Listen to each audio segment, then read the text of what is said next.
સુરતની ખટોદરા પોલીસે નોકર ચોર આરોપીની ધરપકડ કરી।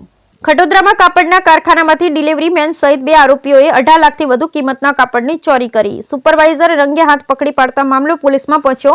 ખટોદરા પોલીસે 2 આરોપીની ધરપકડ કરી। આરોપી પ્રકાશ પ્રસાદ ગુપ્તા છેલ્લા 6 વર્ષથી ડિલિવરીનું કામ કરતો હતો। 2 વર્ષ પહેલા કામ છોડી ગયેલા નરેન્દ્ર મિસ્ત્રી નામના આરોપીની સાથે મળી અને ચોરી કરતા હતા। પોલીસે બંને આરોપીને 9 લાખથી વધુના મુદ્દામાલ પકડી પાડી કાર્યવાહી હાથ ધરી। Bureau report Sunil Ganjewala, Surat.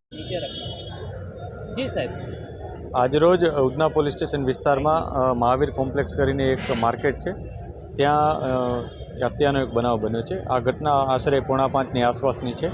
બનાવમાં વિક્ટીમ તરીકે સુભાષભાઈ કરીને એક વ્યક્તિ છે, જેઓ પોતે વ્હીકલ લઈને જેવા કોમ્પ્લેક્સમાં આવે છે ત્યારે એક વ્યક્તિ સાથે બોલાચાલી થાય છે।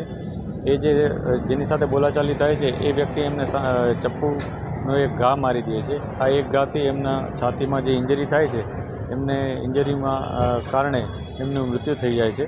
આ ઘટનામાં પોલીસે જે આરોપી છે એનું નામ નીરજ ગંગારામભાઈ કરીને છે, એ આરોપીની પોલીસે અટકાયત કરી લીધેલ છે અને જે આગળની કાયદેસરની કાર્યવાહીઓ એ શરૂ કરી દીધેલ છે। કયા કારણસર